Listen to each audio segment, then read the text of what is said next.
malapit na lumabas ang 20 pesos na kilo ng bigas. Sabi ni Pangulong Marcos ay sa Visayas daw. Malamang pag sinabing Visayas siguro Cebu. Kasi sa kanila yung Cebu eh. Kita si Gwen Garce. Cebu. Doon ibabagsak siguro yon. Animal. Kaya palang paabutin sa 20 pesos ang presyo ng kilo ng bigas. Bakit ngayon lang nila yan ginawa? Yung binigay nila sa tupad, akap at saka AX, kung yun ang ginawa nila pambili ng bigas at ipamimigay sa taong bayan, patas pa, parihas. Kasi pag OFW, yung pamilya sa Pilipinas, hindi na mabibigyan ng tupad, akap, AX. Kasi nga may abroad eh. O diba, kung yun ang ginawa nilang subsidy, imbis na ipamigay nila sa ayuda, kung ginawa nilang subsidy yun, bakal ng bigas at saka ibinta sa market ng tag 20 pesos ang kilo, di ba patas, lahat makakabili.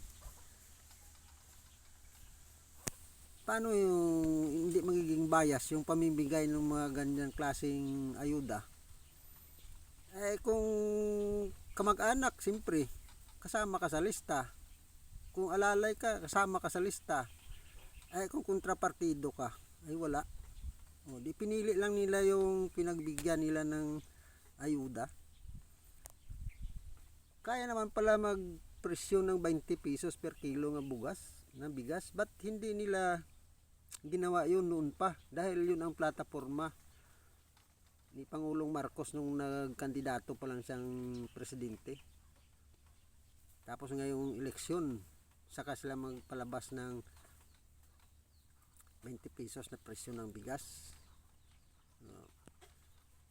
Dapat ginawa nila noon pa yun. Patas dapat. Lahat, kagaya sa mga kapitbahay kong iba doon, ay sos, yung asawa, anak, lahat sila nakalista sa, nakakuha na ng akap, nakakuha na ng AX, nakakuha pa ng tupad. Pero yung iba eh, hindi man lang nadala sa lista. Kaya naman pala yun. Ay, anong klaseng gobyerno itong sa atin ito, te? Ano ngayon? Sino pang iboboto nyo sa darating na eleksyon? Comment nyo lang dyan sa baba kung sino yung gusto nyong iboto. Manatili ba tayo rito sa ganitong gobyerno o palitan na natin ito?